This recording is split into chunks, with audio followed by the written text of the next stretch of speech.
جی بسم اللہ الرحمن الرحیم. خصوصی کاوش کمبو پروڈکشن بالخصوص حکم میرے چھوٹے بھائی ڈاکٹر رفیع صاحب دا انہاں دے حکم دی تعمیل کردے ہیں. ایک عقیدتاً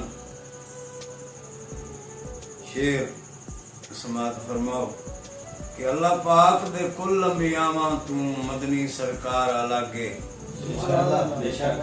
سارے جگ دے پیر پیغمبراں تو اس دا دربار الگے، جینو ساریاں زلفی امتاں تو ساڈی امت دا پیار الگے، اسی اس نبی پاک دے امتیاں جڑا رب دا یار الگے.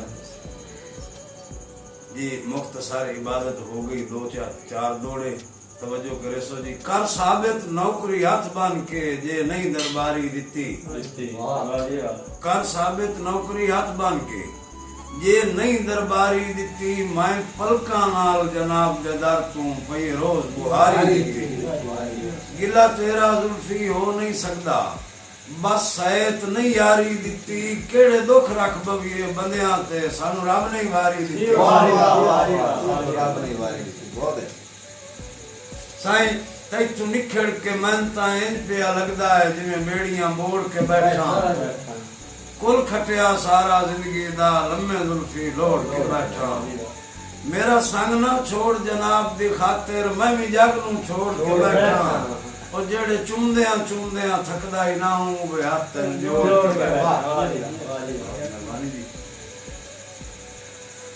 تیرا لگا جو کچھ نہ سانگے تے ڈاکٹر صاحب، تیرا لگا جو کچھ نہ سانگے تے تروڑن تے ڈھل نو گتی، ڈلے بخت چ مکھ لراسیاں تو موڑن تے ڈھل نو گتی.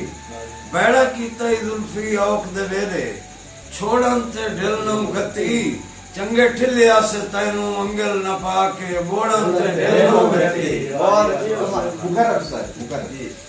رفیع صاحب دا حکم جی دوبارہ کہ تیرا لگا جو کچھ نہ سانگے تے تروڑن تے ڈھل نو گتی، ڈلے بخت چ مکھ لراسیاں تو موڑن تے ڈھل نو گتی.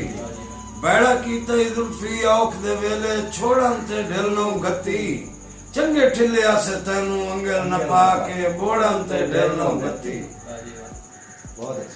ڈاکٹر صاحب سائے ڈنگ پائے ہوندے نوکر دی کیتی آن سمال تے کوئی نو، چا قسمہ زلفی دکھ سکھ دا بنیا بھائی وال تے کوئی نو. ایو نت میتھے لوگ سوال کریں دن کچھ سوچ تو بال تے کوئی نو، او کل لگدا جائندے مگر ونجائے یا جو بندہ نال تے کوئی نو. شیر سائیں اوے لگدے مال گئے سانگیاں تو گھٹ جائندے مگر پیسائیں، جیندے سانگ تو زلفی سب لگدے مینوں ڈھیر ہوڑے دے رہے.